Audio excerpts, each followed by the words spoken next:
Olha quem está de volta à zona. É dupla de equipe, é? Pareceu. Esse vídeo vale uma atenção, viu? Inclusive, deixa como sugestão alguns segundos aí para a Isso. turma passar Se um alguém olhar olhar. para a tela, vai ver que a zona já estava habitada. E a turma. e tem outro que estava na zona Não, que já está entregue. Tá virando o dia lá dentro, né? Já está entregue. Já jogou até as cartas na mesa. Exatamente. Já virou neném na zona. Tá nem. É.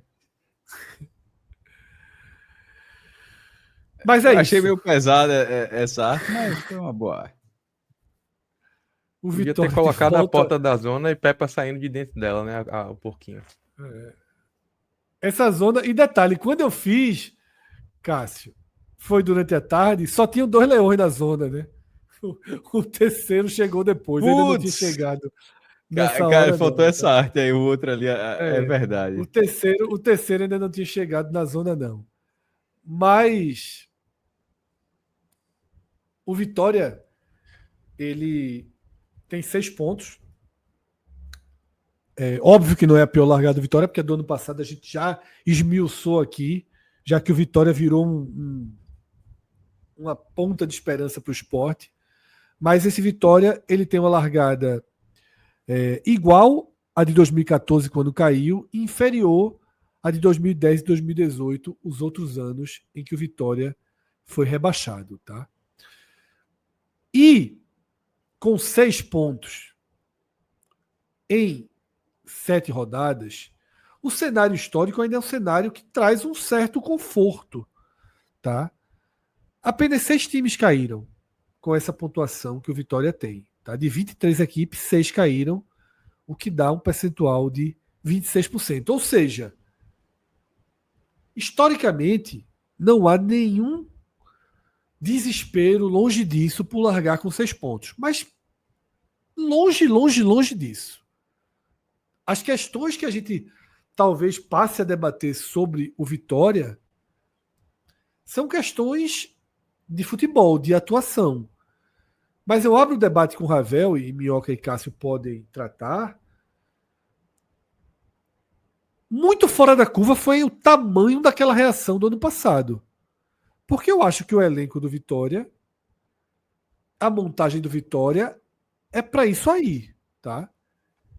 É para estar uma rodada em 14º, uma rodada em 13º, aí perde 2 jogos, vai para 16º, vai para 18º e volta. É um time em condições de competir pela permanência.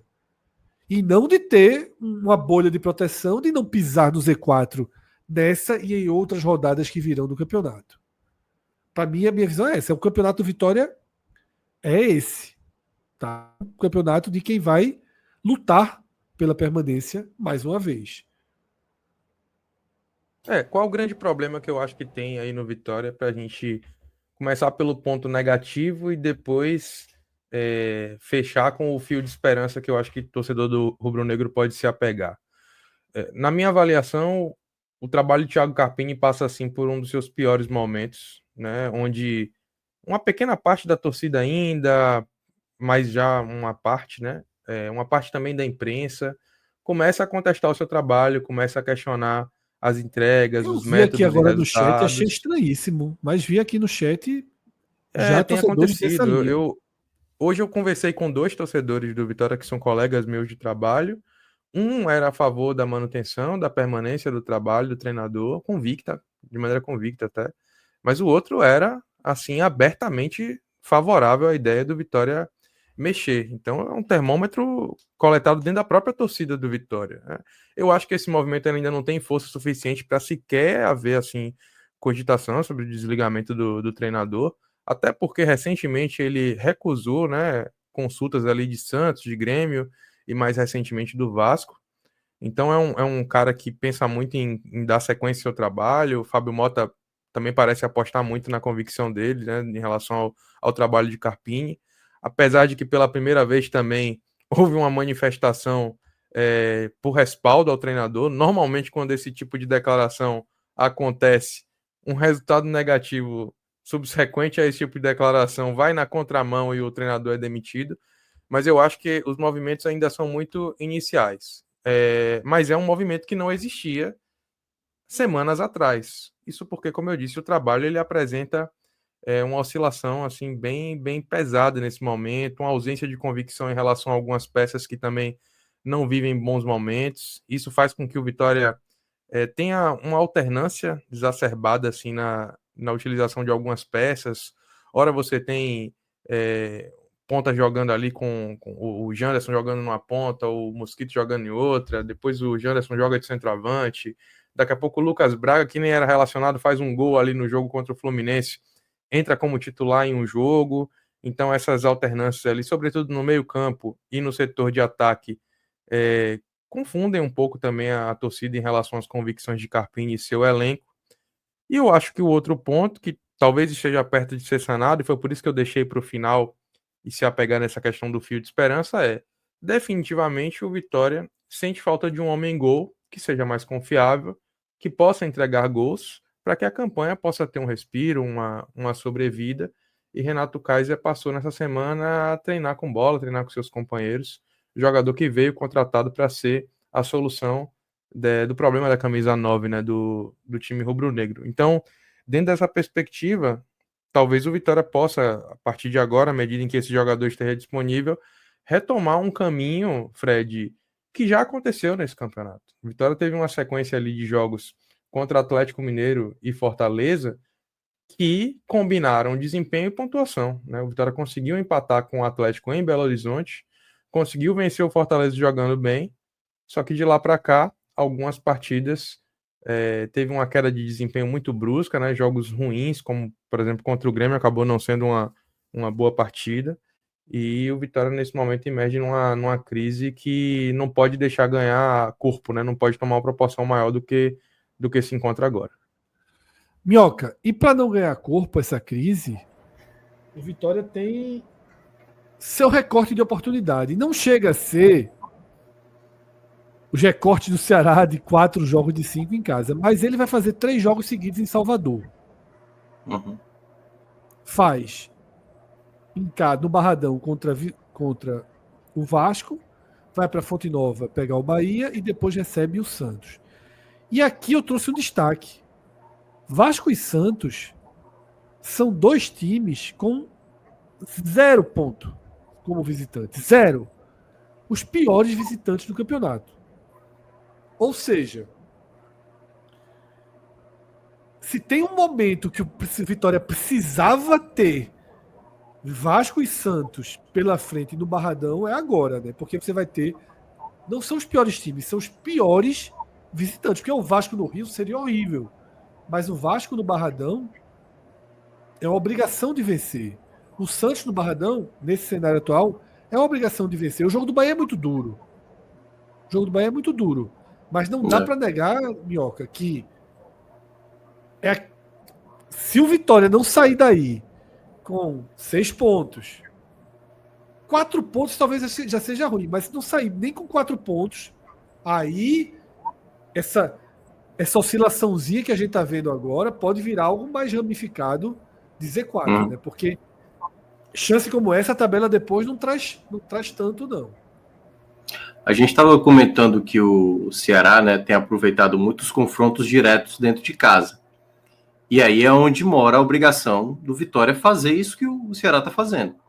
Né? Vai ter esse confronto em casa contra o Vasco, vai ter o confronto contra o Santos. E aí é onde mora essa obrigação de vencer os 2 jogos, já que não somou nenhum ponto contra o Ceará fora, contra o Juventude fora. Daqui a pouco a gente vai mostrar a tabela de salvação do Vitória, mas passa muito pelo que você tem de obrigação de fazer dentro de casa. A campanha do ano passado, que a gente até frisou aqui quando foi falar do esporte, onde você ganha um jogo fora de casa, inesperado, contra um Palmeiras fora de casa, mesmo tendo conseguido um empate contra o Atlético Mineiro, conseguiu um empate contra o Fluminense, mas uma equipe não pode ficar numa sequência tão longa, e aí eu estou juntando tudo, né? É claro que engloba aí a própria Sul-Americana, mas o Vitória, ele tem apresentado muita oscilação. Acho que até fez um bom primeiro tempo contra o Ceará, mas não conseguiu fazer do bom primeiro tempo realmente o placar. e depois, no segundo tempo, poderia ter tomado bem mais do que o gol que tomou. Então, esse jogo contra o Vasco é um jogo importantíssimo. E aí eu vou até concordar com o que o Vilar falou aqui no sábado. Se eu sou Vitória nesse momento, eu largo a Sul-Americana. Nesse exato momento, eu acho que o Campeonato Brasileiro se torna mais relevante nesse momento. Se a largada já tivesse sido boa, mas a derrota em casa por Cerro Largo foi muito ruim. O time só tem um jogo. O time só tem um jogo em casa, né? Assim, já fez 2, esse vai ser o próximo vai ser o último. Então, não, assim. E já é nessa terça-feira contra. Então, eu entendi a lógica de Vilar. Essa lógica que o Mioca tá fazendo. Mas assim, não dá para largar o último jogo em casa. Eu acho assim, joga esse jogo a Vera. E aí, se for para chance matemática para 2 jogos fora de casa, aí você pensa isso. Mas não largar o jogo de casa, tá ligado? Não, mas quando eu digo largar o time que eu vou pensar como prioridade é o do Vasco. Com prioridade. Se algum jogador puder ser poupado, poupa, entendeu? O elenco do Vitória tem algumas limitações ainda, mas eu acho que o momento agora, o jogo do... Assim, ganhar o jogo dessa terça-feira ou ganhar o jogo do Vasco é muito mais valioso. E esse é um problema, às vezes, que as equipes acabam tendo, né? As equipes que... O Vitória, ano passado, teve que suar muito ali no segundo turno, fez uma campanha absurda. Mas quando chega a realidade do campeonato seguinte, quando você larga mal, como o Vitória largou, né, perdendo muito ponto bobo assim dentro de casa, faz com que volte de novo o foco. Isso vale para qualquer equipe. Se o Ceará conseguir no próximo ano, se o Sport conseguir uma recuperação e pegar a Sul-Americana no próximo ano, essa largada do Vitória para uma equipe que está no segundo ano de uma Série A, tentando de novo criar aquela estrutura que o Vitória foi aqui como referência no Nordeste, eu não tenho nem dúvida, assim, é Série A. O jogo mais valioso é o da Série A. Porque, beleza, vai disputar a Sul-Americana. Se no outro ano começar bem o Campeonato Brasileiro, dá para voltar a focar de novo na competição internacional. Mas no momento, para uma equipe que está dentro da zona de rebaixamento, eu não acho que é momento para tentar olhar para as duas coisas ao mesmo tempo. Mesmo olhando esse cenário que o Cássio menciona, que é a última cartada em casa. Mas eu hoje me preocuparei muito mais com o que está acontecendo na Série A. E aí, como foi bem alertado aqui por Saulo Lessa, tá? Aqui no chat, o cenário do Vitória, que a gente vem repetindo muito ali, relacionado ao Fortaleza, mas o cenário do Vitória é de uma vitória nos últimos 12. 6. Desde a derrota pro Náutico, né? Ou não? Não. É. Venceu o Sport depois, né? Também. Nos últimos 12 jogos, uma vitória. Uma vitória só nos últimos 12. Uma vitória nos últimos 12 jogos. Que foi contra o Fortaleza na Série A.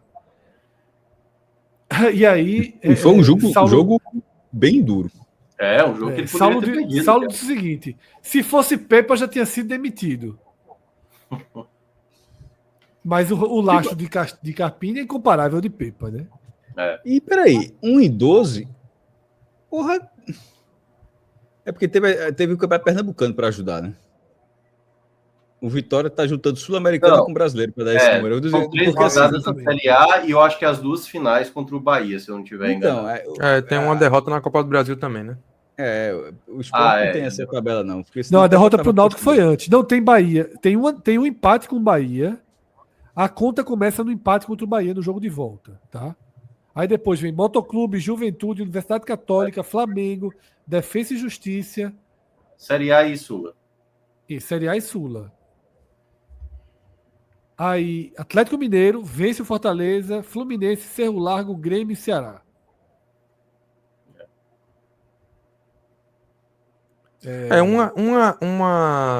Uma em 12, mas tem uns empatezinhos também pelo caminho, né?